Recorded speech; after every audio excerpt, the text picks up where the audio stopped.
اذا دکت الارض دکن دکا، وہ دن بھی آنے والا ہے جب زمین ٹکرا کے پاش پاش کر دی جائے گی۔ یہاں سید قطب نے حد کر دی، وہ کہتا ہے کہ یہاں جو لفظوں کا صوتی آہنگ ہے نا، وہ انسان کے دل میں ایک رعب پیدا کر دیتا ہے۔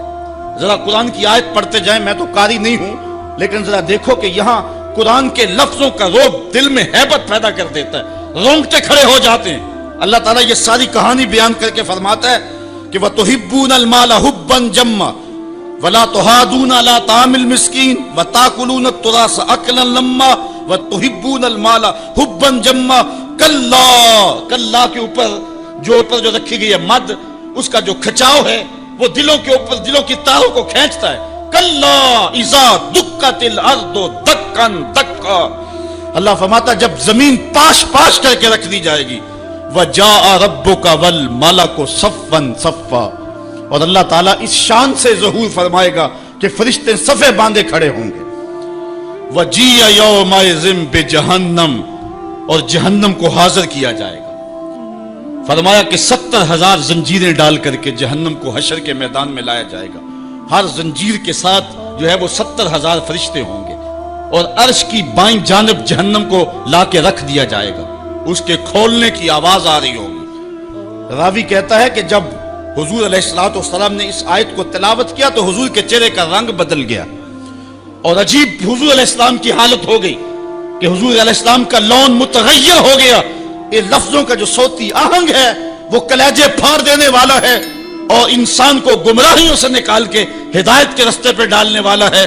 اللہ تعالیٰ ارشاد فرماتا ہے، ذرا پھر دیکھیے، کلا اذا دکت الارض دکن دکا وجاء ربک والملک صفا صفا وجیء یومئذ بجہنم۔ پھر جب اس دن جہنم کو سامنے لایا جائے گا، پھر کیا ہوگا؟ انسانوں کے رونگٹے کھڑے ہوں گے، پھر ایک دم ماضی کی سکرین جو ہے وہ سامنے آئے گی، وہ برائیاں کی، وہ داد عیش دیے، وہ جو کچھ کیا سب کچھ سامنے آ جائے گا۔ یومئذ یتذکر الانسان، اس دن آدمی سوچے گا، وَأَنَّ لَهُ الذِّکْرَ، اور اب سوچ کا وقت گزر چکا ہوگا۔ اس دن انسان کو بہت کچھ یاد آئے گا، اس وقت خیال کرے گا کاش میں یہ کر لیا ہوتا، میں یہ کر لیا ہوتا۔ وَأَنَّ لَهُ الذِّکْرَ، اب اس کو سوچنے کا وقت کہاں، اب اس کا فائدہ کہاں؟ وہ گھڑیاں، وہ لمحے، وہ ساعتیں اب اس کے لیے حسرت کو بڑھانے والے ہوں گے۔ وقت پر کافی ہے ایک قطرہ بھی آب خوش ہنگام کا، جل گیا جب کھیت برسا می تو پھر کس کام کا۔ اس دن پھر بندہ سوچے گا۔ سنو قرآن کا آہنگ، یقولو یا لیتنی قدمت لحیاتی، وہ کہے گا کہ ہائے کسی طرح میں نے جیتے جی نیکی آگے بھیجی ہوتی، زندگی کو میں نے مقصد میں، مصرف میں، کسی کام میں اور کسی جو ہے وہ مقصد میں لگا دیا ہوتا، اور زندگی کا سرمایہ وہاں میں یہاں کے لیے بھیجا ہوتا۔ فَيَوْمَئِذٍ لَا يُعَذِّبُ عَذَابَهُ أَحَدٌ، اللہ تعالیٰ اس دن جو عذاب دے گا کبھی کسی نے ایسا عذاب دیا نہیں ہوگا جو وہ دے گا۔ اللہ اکبر۔ وَلَا يُوثِقُ وَثَاقَهُ أَحَدٌ، اور اس کا سا باندھنا کوئی نہیں باندھتا جس طرح کہ وہ باندھے گا۔ اچھا، جب جہنم کو حشر کے میدان میں لایا جائے گا تو عرش کی بائیں جانب جہنم کو رکھا جائے گا، اور اللہ تعالیٰ جل شانہ جو ہے وہ پورے قہر و جلال میں ہوگا، تو جو برے لوگ ہوں گے ان کا پتا تو پانی ہو ہی رہا ہوگا، وہ تو کہیں گے کہ یا لیتنی قدمت لحیاتی، لیکن جو نیکوکار ہیں ان کا دل بھی ڈول رہا ہوگا، کیونکہ بڑے خطرناک جو ہے وہ لمحے ہوں گے۔ ہمارے ایک ٹیچر ہوا کرتے تھے ریاضی کے، تو وہ بڑے جلالی ہوتے تھے۔ کبھی ہمارا ٹیسٹ لیتے نا تو دوسرے دن جب وہ آتے نا پیریڈ میں، تو باوجود پتا ہوتا کہ سوال ٹھیک ہم نے کیے ہوئے، بعد میں چیک بھی کیے ہوتے، لیکن جب وہ ڈنڈا لے کے داخل ہوتے تو سب کے پتے پانی ہوتے، پتہ نہیں کس کی جو ہے وہ کم بختی آ گئی ہے۔ اور پھر جب وہ اچانک جن لوگوں نے اچھے نمبر لیے ہوئے ہوتے ان کو الگ کرتے اور دوسروں کو الگ کرتے، پھر بھی سارے ڈر رہے ہوتے کہ پتہ نہیں یہ کدھر والے ہیں اور یہ کدھر والے ہیں، اور پھر جب کہتے بیٹا تمہیں شاباش، تو پھر جو مسرت ہوتی نا تو وہ پھر لفظوں میں بیان نہیں ہو سکتی ہے۔ اللہ تعالیٰ فرماتا ہے کہ اس دن پھر کیسا منظر ہوگا، ذرا غور کیجئے کہ جہنم سامنے ہے، اللہ پورے جلال پہ ہے، اور نیکوکار بھی بدکار بھی کھڑے ہیں، کلیجے سینے میں کانپ رہے ہیں۔ پھر اللہ تعالیٰ جو نیکوکاروں کو ان کو الگ کیا کر کے کہے گا، ایک نغمہ نہیں چھڑ جائے گا، یا ایتھا النفس المطمئنہ، اے مطمئن نفس، اے اطمینان والی جانو، ارجعی الی ربک، تم رب کی طرف آ جاؤ، تم اپنے رب کی طرف آ جاؤ، راضیۃ مرضیہ، اس حال میں تمہارا رب تم پہ راضی ہے اور تم اپنے رب پہ راضی ہو۔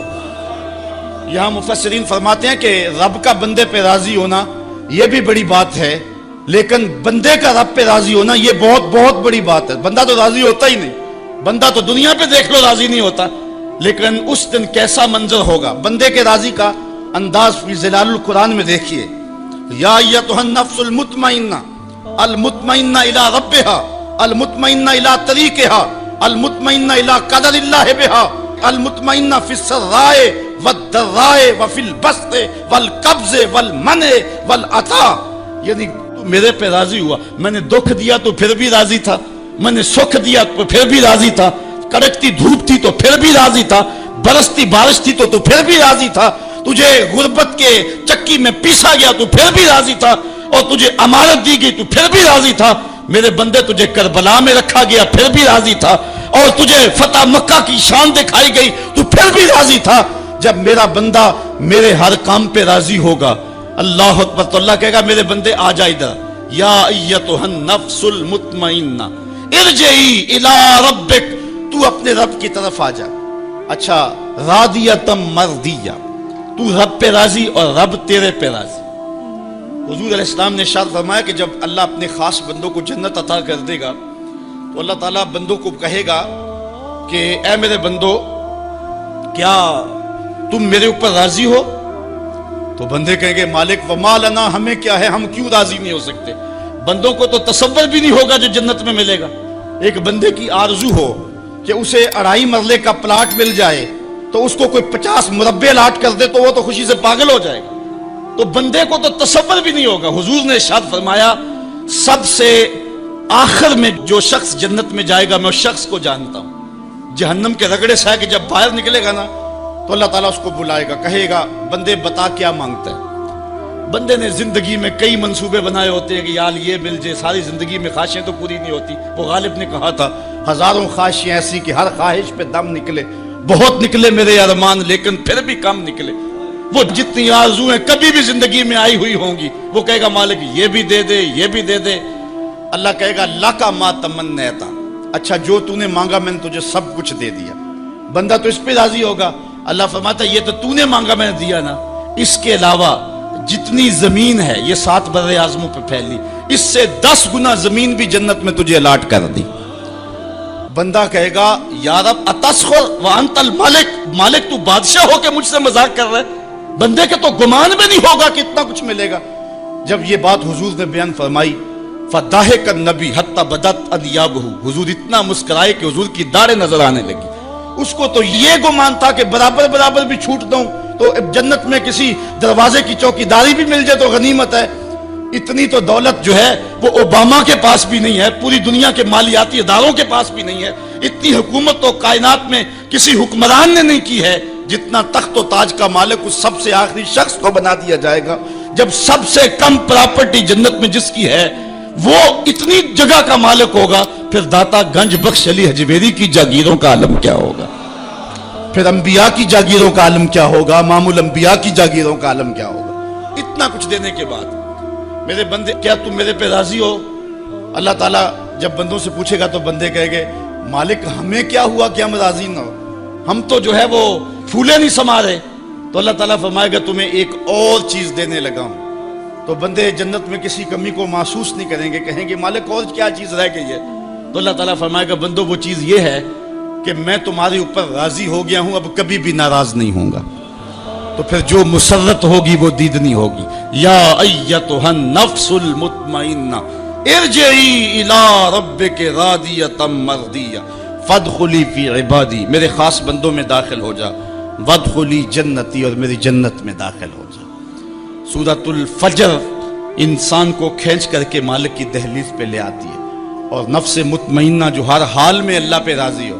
میں نے ایک روایت میں پڑھا ہے کہ جو حضرت مولا کائنات سید علی المرتضیٰ سے مروی ہے، فرماتے ہیں کہ جو شخص اللہ کے عطا کردہ تھوڑے رزق پہ راضی ہو گیا، اللہ قیامت کے دن اس کے تھوڑے عملوں پہ راضی ہو جائے۔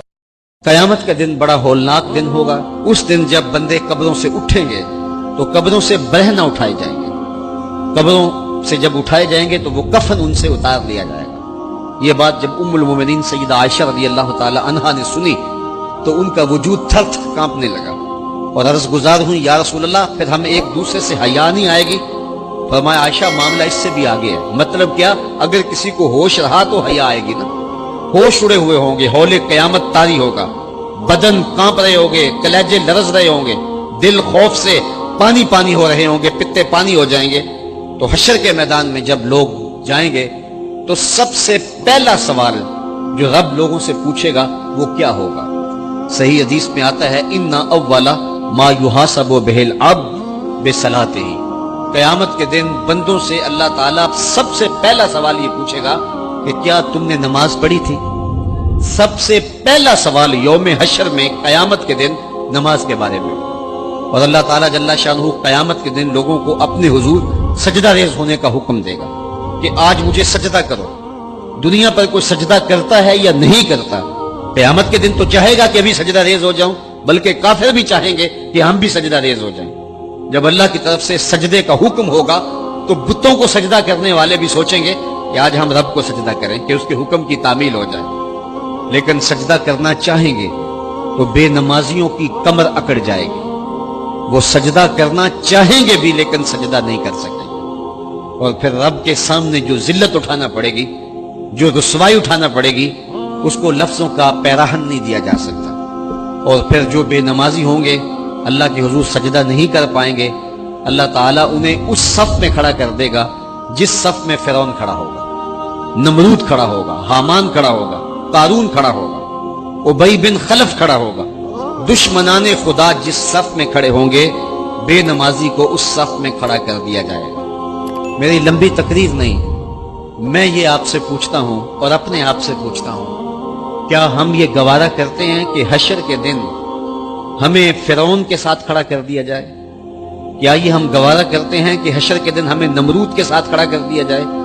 کیا یہ ہماری طبیعت اس کو برداشت کر سکے گی کہ رسول اللہ کے دشمنوں کے ساتھ ہمیں کھڑا کر دیا جائے؟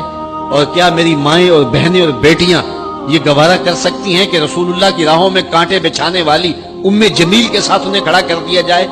یقیناً ہم کبھی نہیں چاہیں گے، ہم یہ رسوائی کبھی برداشت نہیں کر سکتے۔ ان کے پاس کھڑا ہونا ہی قیامت ہے، ان کے ساتھ کھڑا ہونا ہی عذاب ہے، اور پھر ان کے اوپر لعنتیں بھی برس رہی ہوں گی اور ان کے چہروں کے اوپر تارکول لک مل دی جائے گی اور وہ رسوائیوں کے گڑے میں ہوں گے۔ تو ان کے ساتھ کھڑا ہونا تو بہت بڑا عذاب ہوگا، اور اگر کوئی تکلیف بدنی نہ بھی ہو تو ہم یہ گوارا نہیں کرتے کہ خدا کے دشمنوں کے ساتھ کھڑے ہوں۔ ہماری تو آرزو یہ ہے کہ بلال حبشی کے ساتھ کھڑے ہوں، ہماری تو تمنا یہ ہے کہ ابو ہریرہ کے ساتھ کھڑے ہوں، ہماری تو چاہت یہ ہے کہ رسول رحمت کے غلاموں کے ساتھ کھڑے ہوں، اور ہمیں نصیب ہو جائے حضور کے قدموں میں کھڑا ہونا، اہل بیت کے قدموں میں کھڑا ہونا، داتا گنج بخش علی حجویری کے پاس کھڑا ہونا نصیب ہو جائے، ہمیں بابا فرید کے پاس کھڑا ہونا نصیب ہو جائے، امام اعظم ابو حنیفہ کی قربت میں، حضرت امام حسین کی قربت میں کھڑا ہونا نصیب ہو جائے۔ ہم تو یہ چاہیں گے کہ اس زمرے میں آئیں۔ کل میں نے عرض کیا تھا 2 ہی برادری رہ جائے گی قیامت کے دن، باقی ساری برادریاں ٹوٹ جائیں گی، ساری عمارتیں ٹوٹ جائیں گی، صرف 2 برادریاں، ایک یہ برادری جس کا سردار ابو جہل ہوگا، ابو لہب ہوگا، اور ایک وہ برادری جس کے سردار محمد عربی ہوں گے۔ اب جو بے نماز ہوگا اس کو کدھر کھڑا کیا جائے گا؟ جدھر ابو جہل ہوگا، جدھر ابو لہب ہوگا، جدھر عتبہ ہوگا، جدھر عتیبہ ہوگا، جدھر ولید بن مغیرہ ہوگا، جدھر فرعون ہوگا، حامان ہوگا، شدید ہوگا، شداد ہوگا، نفدنون ہوگا، قارون ہوگا، دشمنان خدا ہوں گے۔ بے نمازی کو صف میں کھڑا کر دیا جائے۔ 6 گھنٹے کی تقریر نہیں کرتا، ان 2 لفظوں کو سمجھ لیں۔ کیا ہم گوارا کر سکتے ہیں کہ اس صف میں نہ کھڑے ہوں جس صف کی امامت رسول اللہ کر رہے ہوں، بلکہ اس صف میں کھڑے ہوں جہاں فرعون کھڑا ہو، نمرود کھڑا ہو، حامان اور قارون کھڑا ہو؟ تو یقیناً ہم تو اس تصور سے کانپ جائیں کہ ہم ادھر کھڑے ہوں گے۔ تو پھر آج دعا کی اس محفل کے اندر یہ عزم کر کے اٹھو کہ جان جائے تو جائے، نماز نہ جائے۔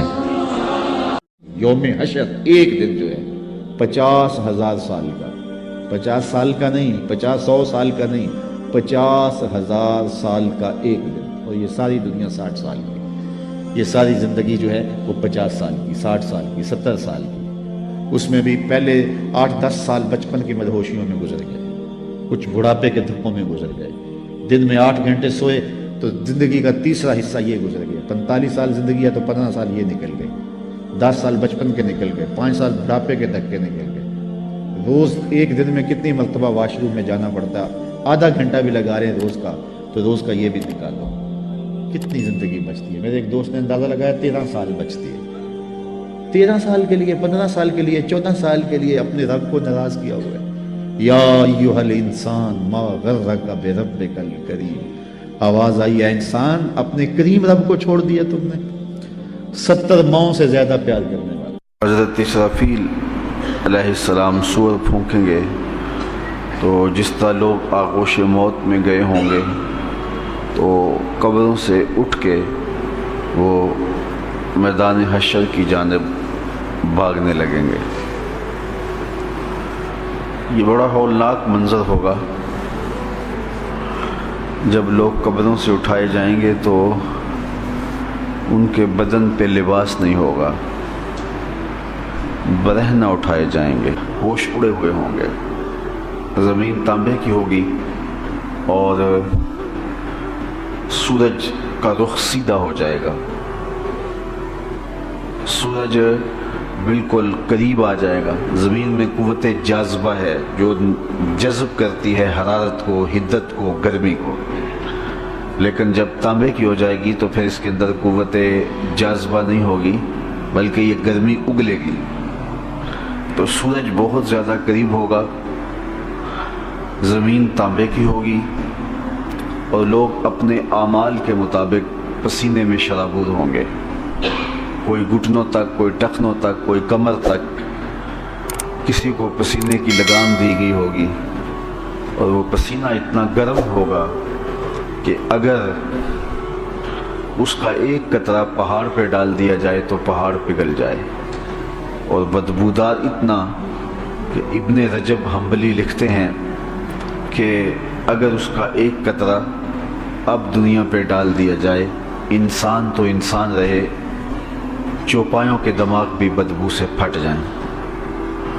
اس پسینے میں اپنے اپنے عمل کے مطابق لوگ پھنسے ہوئے ہوں گے، اللہ تعالیٰ جل شانہ کے حضور پیشی ہوگی، اعمال کی جواب دہی کا خوف ہوگا، جو زندگی کے اندر برائیاں کی ان کی جواب دہی کا احساس ہوگا۔ آج بے خوف ہیں، آج پرواہ نہیں ہے، آج باتوں میں بات اڑا دیتے ہیں، آج کوئی تنزیر کرنے والا ہو، خوف خدا کی بات کرنے والا ہو، اس کا بھی مذاق اڑا دیتے ہیں، لیکن یہ سب کچھ قیامت کے دن نہیں ہوگا، بوجھ ہوگا جس کو انسان محسوس کرے گا۔ پھر اللہ تعالیٰ جل شانہ کے سامنے پیشی ہوگی۔ پہلے تو مخلوق خدا کو سمجھ نہیں آ رہی ہوگی کہ جائیں تو کدھر جائیں، خیر کہانی لمبی ہے۔ پھر جب رب کے حضور پیشی ہوگی تو بندوں سے اللہ تعالیٰ جو سب سے پہلا سوال کرے گا قیامت کے دن وہ نماز کے بارے میں ہوگا۔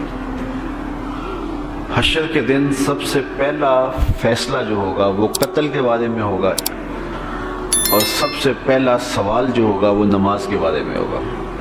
دوسرے لفظوں میں آپ یوں کہہ سکتے ہیں کہ حقوق العباد میں سب سے پہلا سوال قتل کا ہوگا اور حقوق اللہ میں سب سے پہلا سوال نماز کا ہوگا۔ قبرستانوں میں جب کوئی باقی جگہ نہ بچی تو لوگوں نے اپنے گھروں کے صحنوں میں قبریں کھودی۔ مجھے ام فاطمہ کی چیخیں آج تک یاد ہیں، جس کا سارا گھر اس کے سامنے لٹ گیا، جس کی آبرو پہ بھی حملے ہوئے۔ فلسطین کے اندر ابھی کل کی کہانی ہے کہ 100 بچوں کو ٹینکوں تلے رون دیا گیا۔ میں نے کعبۃ اللہ کی غربی دیوار کے ساتھ کچھ عورتوں کو لپٹ کے روتے ہوئے دیکھا۔ جب غور کیا تو وہ فلسطین کی خواتین تھی، اپنے رب کو اپنے دکھوں کی کہانی سنانے آئی تھی۔ ہمارے ساتھ بڑا کچھ ہوا، ہم نے بڑے دکھ سہے، ہمارے اوپر بڑے کچوکے لگے، ہم زخموں سے چور تھے،